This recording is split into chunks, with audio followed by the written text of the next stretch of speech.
Okay, I think we're all set. So yeah, each of the following points lies on the terminal arm of an angle in standard position. So let's do A together, all right? Okay. So we're told that the point 6 and 8 is on the terminal arm. Yeah. So for this example, which quadrant would that be in? Well, since they're both positive, would it just be in the all one? Yep, and yeah, exactly. First quadrant. First quadrant, good. So 6 and 8, so something like that. So would that mean that like all the other ones are basically in just any other quadrant? I just can't really tell because like there's no cosine or anything like that. Because like for the one that we have, it's like 2 negatives. Right, yeah, so that would be in like a different quadrant. So it could be in any of the other ones? It could be in any 3, yeah. Depending on like which of these are positive and negative, that will inform you which quadrant. So like, for instance, if we have, like looking in the textbook here, like -12 and -5. So that would be in quadrant 3 because both of them are negative. +4 and -3, that would be in quadrant 4 because x is positive, y is negative. Right. Okay, so that means this point right here is the point 6 and 8, right? So what that's telling us is that the x-coordinate, so the x side of this triangle, has a length of 6, and then the y side has a length of 8, right? Right. And so when it's referring to, so part 2 here, when it's asking you to determine the value of r, what do you think it's asking you to find? I guess you'd find the hypotenuse and then just cut it in half, kind of? No, it's just the hypotenuse, right? Because you have to remember that we're kind of imagining this as not a unit circle in this case, but a circle nonetheless, right? Right, yeah. So this kind of acts as the radius of not a unit circle, but a circle that we're plotting angles on, right? Right. So that means, yeah, this side length here, the hypotenuse is r. So let's go through and try to solve for r there. So how are we going to solve for r? What's the game plan? So first, find what the angle is equal to using tan. We could do that. We could find the angle first. Is there like a more direct way of finding the radius? Probably, I guess. Given that this is a right angle triangle, what else could we use? Yes, you can use the 90 degrees and then just do, I guess we could do cosine or sine. It doesn't. Yeah, we can. So we definitely could do one of the primary trig ratios, right? But I'm looking ahead, and that's going to be kind of the game plan for part 3. Notice that we don't actually have to find the angle until part 4. And there's a reason behind that. We can do kind of all of these calculations without even considering angles. Oh, so just do Pythagorean. Exactly. Right? Yes. Yeah. So to find r, we can use the Pythagorean theorem.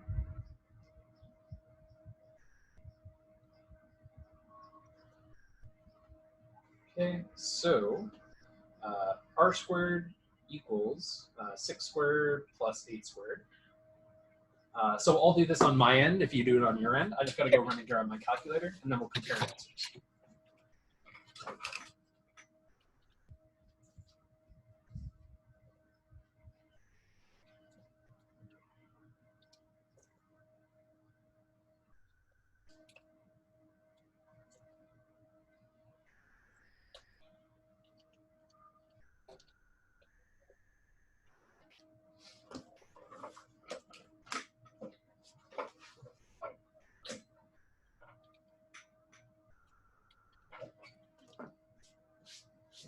All right, what did you find for r?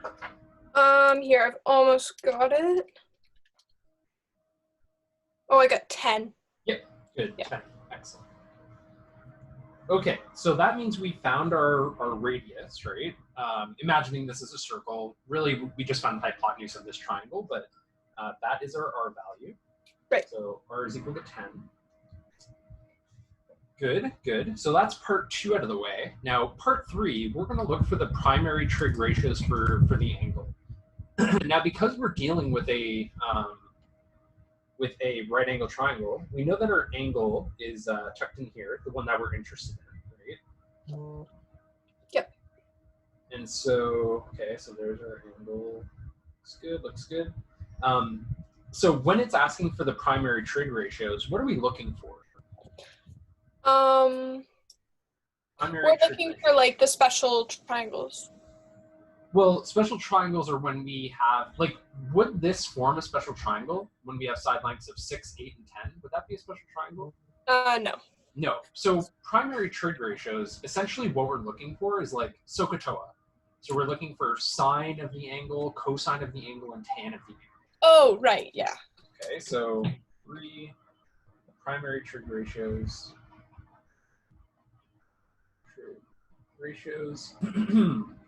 Yeah, essentially we're just looking like sine theta equals opposite over hypotenuse.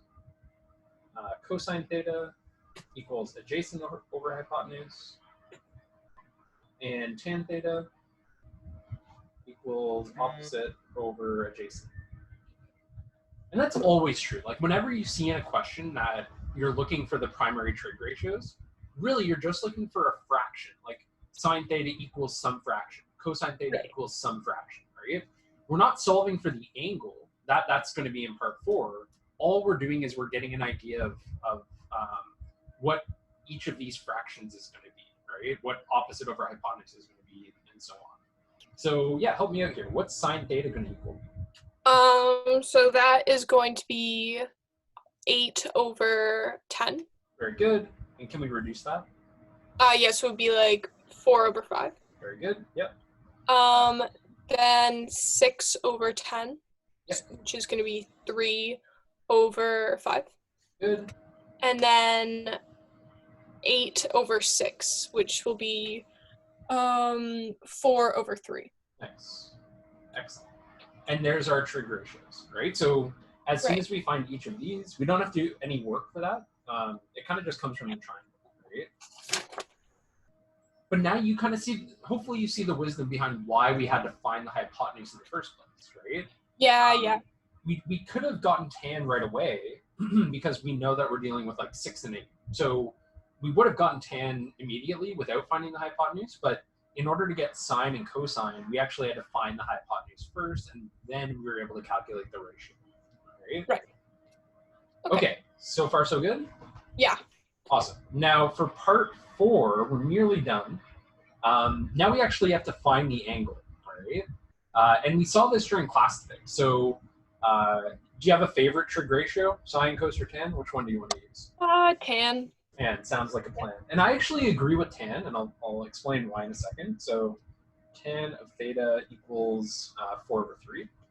The reason why I would have chosen tan as well is because 8 and 6 were given to us already in the question. Yeah, that's why I thought of it, because you can always make a mistake when you're solving, but... Exactly. Like if we had made a mistake when solving for 10, we don't want that mistake to kind of carry through our answer, right? So I agree. I think having it as 4 over 3 works out well. And now when we have an angle like this, we have tan of an angle equals 4 over 3. How do we solve for the angle? You do the tan reciprocal. Yeah, tan inverse. Yeah, exactly. So tan inverse of 4 over 3. And then we just solve, right? The only thing we have to make sure of is that our calculator is in radian.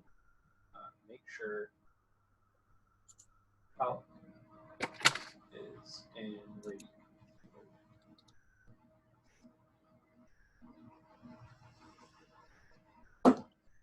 Let's see what we get. I got 0.9260. 0.9. I got 0.92729. That's probably right. I set my calculator's a little wonky sometimes. Okay, yeah, just make sure that you are in the right mode. I'm in radians. I remember from my last math class, I would always compare answers, and I'd be off by a point. That's kind of strange. Yeah, I mean, worst it's a weird case, calculator. yeah, like worst case scenario, you could also use like if you were to type this into Wolfram Alpha. Right, yeah, and get like Yeah, exact. it works the exact same way. Like if you just type in like 10 and then to the power of -1, it knows what you're trying to do. So 4/3, and then it will give you the exact number. So Oh yeah. if your answer kind of doesn't match up with like a textbook answer, let's say, then you can always double check with that, right? Okay, cool. Okay, so this ends up being 0.927, I guess, and then that's it. Right. Once we get that, we have successfully found the radian value of theta. Okay? Sweet. Okay, yeah, that's easier than I thought it was going Yeah, to be. it's not so bad, right? Once you kind of follow through those steps, it's pretty okay. Right. Do you want to try one more that's not in quadrant 1, just to see how it differs? You know, I think I'm good, honestly. I just like I was confused at like what the question was asking, but now that I see what it's asking, it's doable. Okay, nice. The only thing that you have to be careful about is when you're finding this last angle here, you just have to make sure that you're how do I want to say this? Like the value that you're calculating will kind of represent the this will kind of represent the related acute angle. Let's actually do one more, but we won't do all the steps. Okay, so let's go through C because that one's going to be a little bit different. So we have the point 4 and -3. So I'm gonna kind of quickly go through these steps here. That would be quadrant 4. It being quadrant 4, yeah, 4, -3, 4 and -3. I'm going to turn this into a right angle triangle, same as I did in the previous problem.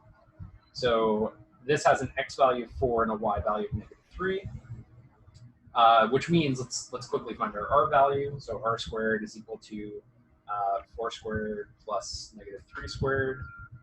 So then r is 25, or r squared is 25, so r is 5. So there's our radius value. Now, it doesn't matter which trig ratio we use. Well, it sort of does matter which trig ratio we use. Because we're in the cosine quadrant, we know that cosine of whatever this angle is would be positive, right? So cosine theta would be 4/5, right? Yeah. But when you do cosine inverse to actually figure out what the angle is, so I'm kind of skipping through steps. I'm not finding all the primary trig ratios. I'm just focusing on cosine. What do you get when you do that? Let's try this in our calculator. Okay. So cosine.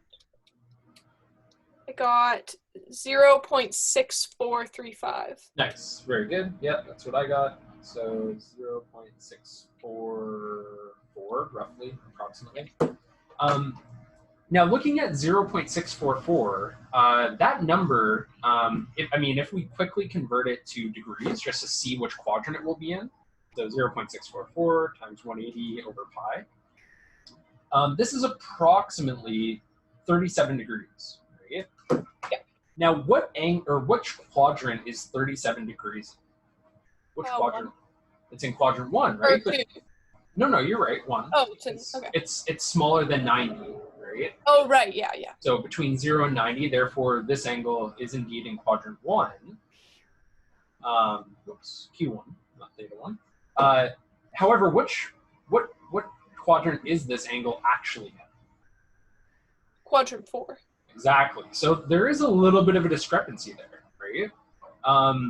And so it turns out that what we're solving for here is actually the related acute angle. Right. Okay. Okay. Yeah. So we're not actually solving for this angle that's indicated here. We want to know what this angle is. We want to know what this red angle is. But really, what that operation gave us is it gave us this angle in here, right? Right. And so how can we know that this angle is 0.644. How can we use that to find the angle that we're actually interested in? Oh, you could do pi minus 0.644. 2 pi minus 0. Or 2 pi, yeah. Yeah, exactly that though, right? So to find the actual angle, so I guess let's make a little note of that here. So this angle represents the related acute angle. Okay, and so to find our actual angle, we just have to make sure to do theta equals 2 pi minus our related acute angle, because this angle is in quadrant 4. And so it's 2 pi minus 0.644. And what will that equal when we do that operation? Let's see. 2 pi minus 0.644. I got 5.639. 639. Awesome. And now if we convert this to degrees, so that'll be times 180 over pi. This is 323 degrees. So and that seems, yeah, it makes a lot more sense, right? Seems a lot more reasonable of an answer. That it's very clear that that's in quadrant 4. Yeah, and those two like add up to 360. Exactly. Yeah, exactly. So although we're constantly working with radians, it's often helpful to convert back to degrees just because we're more comfortable with it, right? Right. Maybe I should have made that more clear like during our lessons, but I mean, you guys can definitely always do that, right? It's always reasonable to go back and check with degree measuring. Right. Okay. Cool. So there's two kind of similar examples. Does that kind of help clear things up a little bit? Yeah, for sure. That's great. Thank you. Any other questions from the assignment? Not. I think, I should be good. Okay. The rest of the questions are pretty like we've done a lot like them before. Yeah, especially like the graphing ones. Those are, I know we walked through the steps really carefully. Yeah, and I feel like I did that in like grade 11 a lot, so it's kind of like pressure. Yeah. Awesome. Okay, cool. Well, I'll be around for the next couple hours if you do end up having any more questions. Great, thank you. All right, see you later. See ya.